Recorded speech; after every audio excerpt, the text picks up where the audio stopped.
If coffee gives you indigestion, switch to Postum.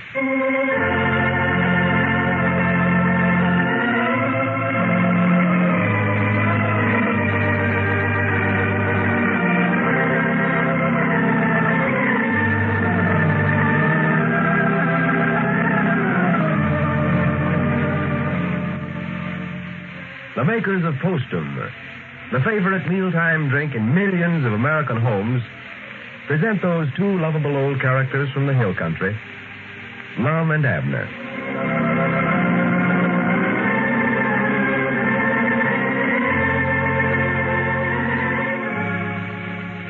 Most of you folks listening, I know, are not ones to advertise your troubles. But if you suffer from indigestion, well, what more glaring advertisement could there be for that fact than the sour, ill-tempered disposition an upset digestion is almost sure to give you? Maybe coffee nerves is to blame for your indigestion. For it's common knowledge that while many people can drink coffee without having their digestion upset, many others should never touch it. So if you're one of those, if you think coffee spoils your digestion, be sensible and switch to Postum. For Postum can't possibly have any bad effect. It contains no caffeine or stimulant of any kind. And because of the distinctive, full-bodied flavor that's Postum's own, this grand mealtime drink has become the favorite in millions of American homes. And you can get Postum in any of your favorite restaurants and hotels when you dine out. So there's every reason, if coffee gives you indigestion, to start drinking Postum instead of coffee. Make the change right away. And after giving Postum a really fair trial, say for 2 weeks, see if your digestion and your disposition aren't much improved. Ask your grocer for Postum tomorrow. And now, let's see what's going on down in Pine Ridge. Well, friends, the Men's Protective Association, formed in Pine Ridge to defend the husbands against the unreasonable demands made by their wives, has given them so many new privileges that they now acclaim it a thorough success. The feminine population seems completely dominated. As we look in on the little community today, we find Abner over at the Jot Em Down store talking to Lum, who has just entered. Listen. Was there any mail, Lum? No, nothing for the store. Uh-huh. What you got there? Oh, this is for me. Uh-huh. Doggy, they must have had an awful lot to say from the size of that envelope. I think it's a Valentine. And I think I know who it's from, too. Who? Well, I sent one to a certain person, and I reckon she sent me one, too. Who? Maudie Brooks? I ain't saying who. Yeah, that's who it is, I bet you, Maudie. Well, what's wrong with that? Well, nothing. Except I still think you're wasting your time. You've been trying to spark at her ever since they moved to town. She ain't never give you no encouragement.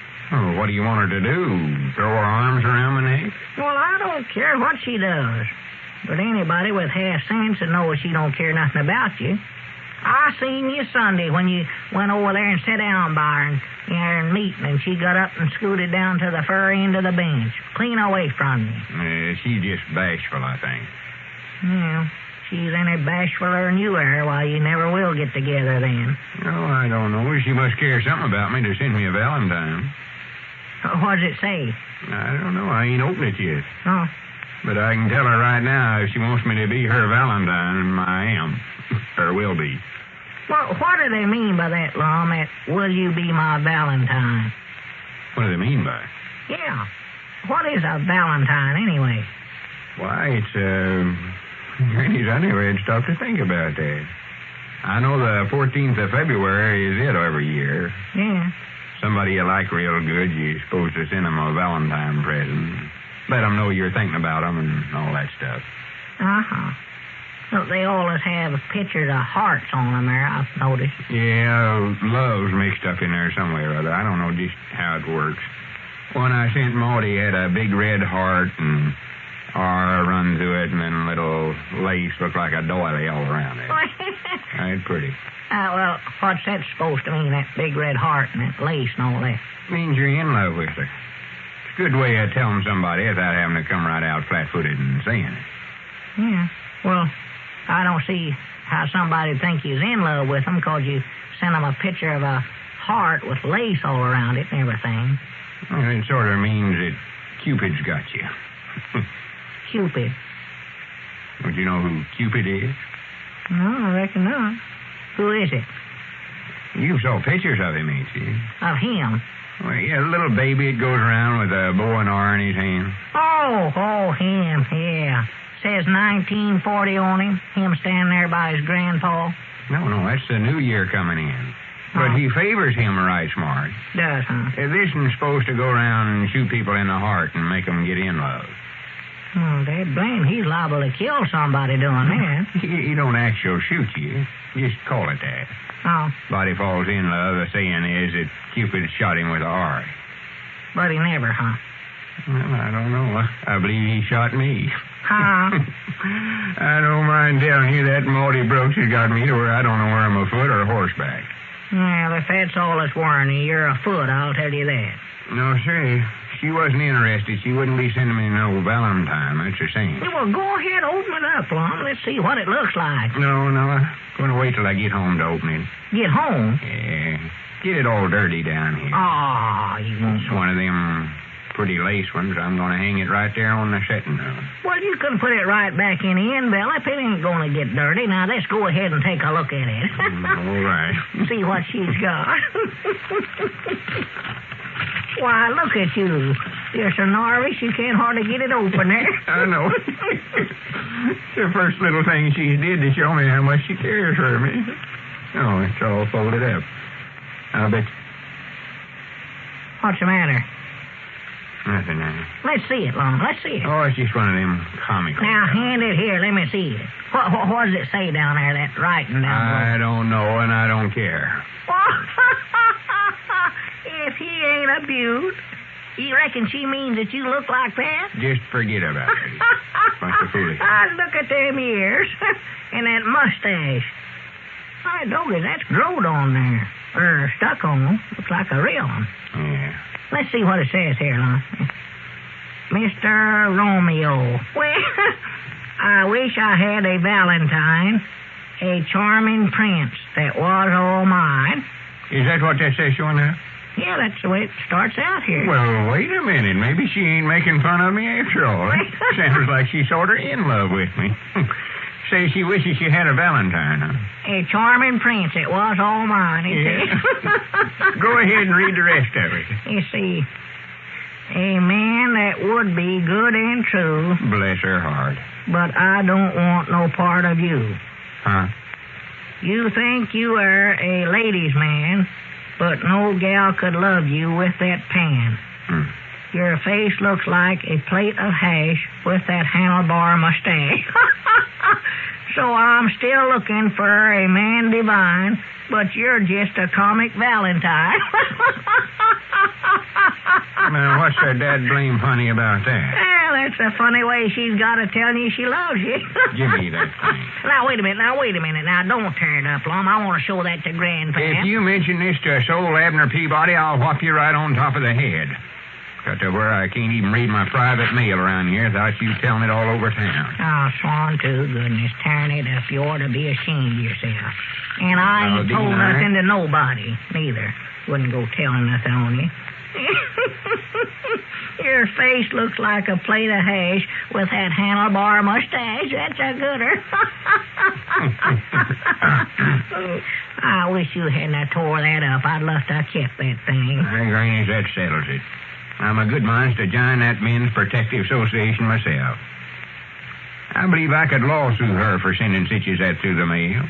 Out-and-out slander's all it is. Yeah, well, you can't join an association, Lum, unless you're married. I'll tell you that right now. Well, I ain't going to get married to get into the thing. I'll guarantee you that. I don't know. But it's a good thing, though, if you was married. I'll tell you, we sure saved old Moe's Moot's life the other day. That woman of his would have beat him to death if we hadn't separated him. She did hit Luke Spears there once. Granny, that reminds me, is Moe's in bad with the association? In bad with them? There's a sign down there on his window that says, "Don't trade here. This shop's boycotted by the Men's Protective Association." Oh, that. No, I seen that down there. No, we're doing that to help Mose out. Help him out? Yeah. See, that way, why, That's the way we gotta get even with this woman for breaking the rules the other day and jumping on him when she agreed not to. See, if Mose don't do no business, why, she won't have no money to buy victuals with, and that way she don't eat. Get even with her. Well, that's kind of hard on Mose, ain't it? Huh? What does he say about it? Oh, well, I don't think he much likes it, Mose. He says it's just ruining his business. That's sure. But he's got to go by what the association says. Well, there ought to be some better way than that to punish her. Yeah, well, it might be. We did try to figure out something else. Wrecked her brains. Thought once of fining her $100 for it. And we have to think that Mose would have to pay it if we did, just be out $100. That's the only thing I see wrong with the organization. If women folks don't abide by the rules, I don't know what the association can do about it. They can't horsewhip them. No. Well, there's a committee working on that now. Wait, here comes your grand defender, or whatever it is you call him. Oh, Squire.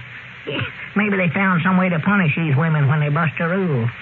There's been 2 or 3 uprisings in the last day or two. Uprising? Yeah, women folks busting the rules. Yeah, howdy, Brother Squire. Yeah, come in, Squire. Brother Abner, I'm calling a special meeting down at the Lodge Hall right away. Want all the members of the Men's Protective Association to be there, too. Yeah, well, wait a minute, Squire. I don't know where I can get away or not. Couldn't we have it tonight? No, it's a matter of business that can't wait, Brother Abner. We've got to act quickly or our organization is ruined. I just found out a while ago that the women of the town are having a secret meeting this afternoon over at Mose Moose's house, and they're planning to organize a Woman's Protective Association here in town. Uh-oh. Now, unless we can put a stop to it, conditions in this town will be 10 times worse than they ever were before. Oh, my goodness, yes. We've got our backs to the wall, men. Our freedom hangs in the balance. If we don't put a stop to this movement, we're going right back into marital slavery. We've got to fight for our rights, men, and fight to the last day.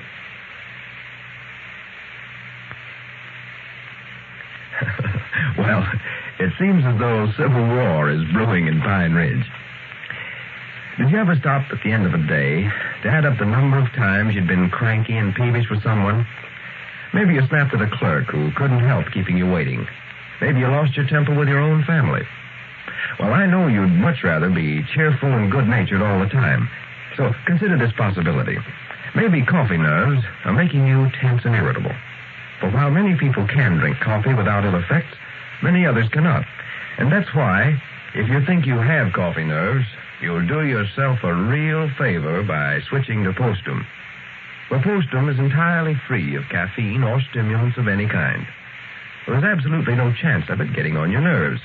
Postum is a mellow, full-bodied mealtime drink with a rich, distinctive flavor all its own. And you can easily afford Postum, too, for it actually costs less than 1/2 cent a cup. So make it a point. If coffee nerves are to blame for your touchiness, to drink Postum instead of coffee. Now, just give Postum a fair trial. Say for a couple of weeks, and even in that short time, see if the change hasn't done you and your nerves a world of good. Drink Postum. There's a reason.